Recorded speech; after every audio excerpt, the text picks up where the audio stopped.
நம்ம தளபதி விஜய என்ன டேஷுக்கு அரசியல் பண்ற அப்படின்னு சொல்லிட்டு ஒருத்தர் கேள்வி கேட்டிருக்காரு தம்பி. அந்த தம்பி வந்து இந்த அரசியல் சதுரங்கம்னு ஒரு சேனல் வச்சிட்டு இருக்காரு. அந்த சேனல்ல வீடியோ போட்டிருக்காரு. அவரு மட்டும் விஜய் மட்டுமா? விஜய் மட்டும் கிடையாது. நம்ம திமுக அக்கா கனிமொழியை பத்தியும் பேசியிருக்காரு. அதாவது நாடார் சங்கத்துக்கு போய் கலந்துட்டாங்களா, அதனால வந்து ஒரு சங்கத்துக்கு நீங்க ஏன் போனீங்க, அது ஜாதி எப்படி ஒழிச்சிருவீங்களா, அதை பத்தி பேசியிருக்காரு. கூடவே வந்து வைகோ பத்தியும் பேசியிருக்காரு. அப்புறம் இந்த படுகொலை நடந்துச்சுல இந்த ஜாதி பிரச்சனையில, அந்த படுகொலைக்கு ஆறுதல் சொல்ல போன நம்ம விசிக தொல் திருமாவளவன் அவரை பத்தியும் கொஞ்சம் விமர்சனமா சொல்லியிருக்காரு. நீங்களா இப்படி போனீங்கன்னா எப்படி வந்து இங்க அந்த ஜாதி ஒழியும் அப்படின்னு சொல்லிட்டு கேட்டிருக்கா. அப்படி தம்பிக்கு நிறைய பதில் சொல்ல வேண்டியிருக்கு. அதுக்கு முன்னாடி நீங்க எல்லாம் நம்ம சேனலுக்கு புதுசா இருந்தீங்கன்னா சப்ஸ்கிரைப் பண்ணி ஒரே ஒரு பெல் ஐக்கன் மட்டும் கிளிக் பண்ணிருக்க. வீடியோ அடிக்கடி வந்துகிட்டே இருக்கும். சரி, நிகழ்ச்சிக்குள்ள போலாங்க. மெதுவான அரசியல், இது பொதுவான அரசியல், இது நம்ம அரசியலுங்க, வாங்க பேசுவோம். ஓகே, இப்ப தம்பி என்ன சொல்லியிருக்காப்புல, விஷயத்தை எடுத்துக்குவோம். நம்ம தளபதியை வந்து ரொம்ப காட்டமா சொல்லியிருக்காரு. விக்கிக்கு கண்டென்ட் கிடைக்கலையோ என்னமோ தெரியல, விக்கி வந்து இது மாதிரி விஷயத்தை பேசிட்டு இருக்காரு. என்ன பேசியிருக்காருன்னா, ஏன் இத்தனை பேர் போய் கலந்துக்கிட்டீங்க, புதுசா கட்சி ஆரம்பிச்சுட்டு எல்லா விஷயத்துக்கும் போனாரே நம்ம அஜித்குமார் மரண லாக்அப் டெத்து, அதுக்கு போய் கலந்துக்கிட்டாருல, ஏன் இங்க போகல அப்படின்னு சொல்லிட்டு கேட்டிருக்காரு. அப்போ நீங்க வந்து ஜாதி பார்த்து தான் வந்து அரசியல் நடத்துவீங்களா அப்படின்னு சொல்லி கேட்டிருக்கா. அப்படியே அந்த விஷயத்துக்கு ஏன் போகலன்னு சொல்லிட்டு அடிச்சு கேட்டிருக்கா. அப்படி அந்த ஏன் போலின்னு கேட்டார்ல, அதுக்கு பதில் இந்த வீடியோ பாருங்களேன். நாங்களும் டிபி ட்ரோஸும் அதான் கேட்குறோம். ஏன் விஜய் அவர்களை இன்னும் ஒரு கண்டனத்தை கூட பதிவு பண்ணல? ஆதவர்ஜுன் அவர்களுடைய ட்வீட்ல மட்டும் ஒரு ட்வீட் இருக்கு. மீதம் இருக்கும் நபர்கள், உங்களுடைய கொள்கை பரப்பு செயலாளர் ராஜ்மோகனா இருக்கட்டும், இல்ல நீங்களா இருக்கட்டும், விஜய் அவர்களா இருக்கட்டும், ஏன் அதை பத்தி எதுவுமே பேசாம இருக்கீங்க? நீங்களும் இங்க சாதியை பார்த்து தான் எல்லாமே செஞ்சுட்டு இருக்கீங்களா அப்படிங்கிற கேள்வி வருதா இல்லையா? சாதியை பார்த்து தான் நீங்க அரசியல் பண்றீங்களா, சாதியை பார்த்து தான் அரசியல் பண்றீங்களா, திருப்பி அந்த தம்பி கேள்வி கேட்டுக்கிட்டே இருக்கிறாப்ல. சாதி பார்த்து தான் அரசியல் பண்றாரா அப்படிங்கிற கேள்விக்கு பதில் அவரே சொல்லியிருக்காரு. அந்த பதிலையும் போடுறோம் பாருங்க. யாரு? நம்ம தளபதியே சொல்லியிருக்காரு. சாதி மதத்தை வச்சு இந்த பிரிவினை வளர்க்கிற அந்த சிந்தனை பக்கமே போயிடாதீங்க. அந்த சிந்தனை உங்களையோ இல்லை உங்கள் மைண்டையோ டிஸ்டர்ப் பண்ணுற அளவுக்கு அதை அலோவ் பண்ணவே பண்ணாதீங்க. எப்படி இந்த போதை பொருட்களை எப்படி நம்ம அறவே ஒதுக்கி வைக்கிறோமோ, அதே மாதிரி இந்த சாதி மதத்தையும் ரொம்ப ஸ்ட்ரிக்டாக தூரமாக, எவ்வளோக்கு எவ்வளோ தூரமாக அதை ஒதுக்கி வைக்கிறீங்களோ அவ்வளோக்கு அவ்வளோ அதை தூரமாக ஒதுக்கி வச்சிருங்க. அதுதான் எல்லாருக்குமே நல்லது. இப்ப என்ன சொல்லியிருக்காரு, ஜாதியை வந்து கிட்ட கொண்டு வராதீங்க, எவ்வளவு தூரமா கொண்டு போய் வைக்கிறீங்களோ அவ்வளவு தூரம். இங்க பூமியில பிறந்த ஒவ்வொருத்தரும் சராசரி மனுஷனாயா, இதுல என்னையா மேல் ஜாதி கீழ் ஜாதி, எல்லாமே ஈக்குவலான ஜாதி அப்படின்னு சொல்லிட்டு ஜாதியே பிரச்சனையை கொண்டு வராதா அப்படின்னு சொல்லிட்டு இருக்கா. எல்லாரும் அண்ணன் தம்பியா தானே பழகிட்டு இருக்கா, இதுல என்ன ஜாதி பிரச்சனை கொண்டு வந்து அரசியல் பாக்குறது அப்படின்னு சொல்லிட்டு தெளிவா சொல்லியிருக்காரு. தம்பி மண்டைக்கு ஏறிச்சா இல்லையா? சோ மறுபடியும் வந்து சரி, அவர் வர்றதாவே ஒரு எக்ஸாம்பிளுக்கு வைக்கிறோம். இப்போ நான் வந்து கேட்கறேன் தம்பி, நான் இது வரைக்கும் மரியாதை குறைவா பேசல, உங்ககிட்ட நான் வைக்கிற கேள்வி ஒண்ணுதான். என்ன கேட்கறேன்னா, இப்போ அரசியலுக்கு வரல, அவர் வந்துட்டாருப்பா, அங்க விஷயத்துக்கு போயிட்டாரு. இப்போ வந்த 3 பேரு அங்க ஆறுதல் சொல்ல போன அந்த பிரச்சனைக்கு, கவின் பிரச்சனைக்கு உள்ள ஆறுதல் சொல்ல போன 3 பேர் போனாங்க. யாராரு? சீமான் அண்ணன் போனாரா, கூடவே தொல் திருமாவளவன் போனாரா, கூடவே அவர் தனி நாளா போனாரு. தொல் திருமாவளவன் போனாரு, நம்ம திமுக இருந்து கனிமொழி அக்கா போனாங்க. வைகோ அப்புறம் அரசியல் பண்ணிட்டு இருக்கா, வைகோ போல அரசியல் வந்து வேற மாதிரி பண்ணிட்டு இருக்காரு. சோ இவங்க போன 3 பேரையும் நீங்க என்ன தம்பி சொல்லியிருக்கீங்க? ஃபர்ஸ்ட் கனிமொழி அக்கா வந்து நீங்க என்ன சொல்லிருக்கீங்க? கனிமொழி வந்து அங்க போயிருக்கிறாங்க, அங்க போய் ஆறுதல் சொல்லியிருக்கிறாங்க, இதெல்லாம் இனிமேட்டு நடக்காத பாத்துக்கிறோம், ஜாதி வச்சு அரசியல் பண்ணக்கூடாது அப்படின்னு சொல்லியிருக்காங்க அப்படின்னு நீங்க சொல்றீங்க. தெளிவு, ஓகே.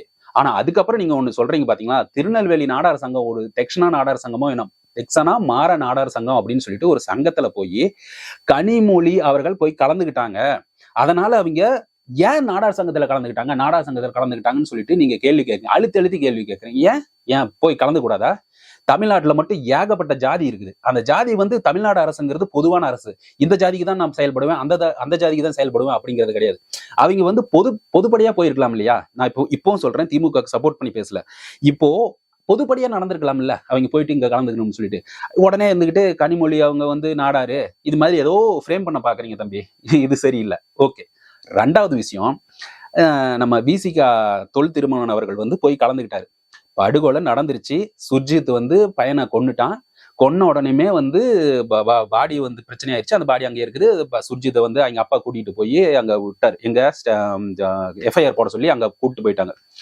இப்போ இந்த பிரச்சனையில பாதிக்கப்பட்ட அந்த அப்பா அம்மாவுக்கு ஆறுதல் சொல்ல வந்த நம்ம விசிகா தொல் திருமாவளவன் அவர்களை நீங்க என்ன தம்பி சொல்லியிருக்கீங்க? நல்லா சொல்லுங்க. இவங்க கேட்கறது 5 ஏக்கர் நிலப்பரப்பு, ஒரு கவர்மெண்ட் ஜாப் அப்படிங்கிறது ஒரு 10 லட்சம் ரூபாய்க்கு, 12 லட்சம் ரூபாய்க்கு, அது டாப் 12 லட்சம் ரூபாய்க்கு மேலே எங்களுக்கு இழப்பீடு வேணும் அப்படின்னு சொல்லி கேட்குறாங்க. இதில் திருமாவளவன் அவர்கள் இதே கேள்வியை வச்சிருக்காரு அப்படின்னு வச்சுக்கோங்களேன்.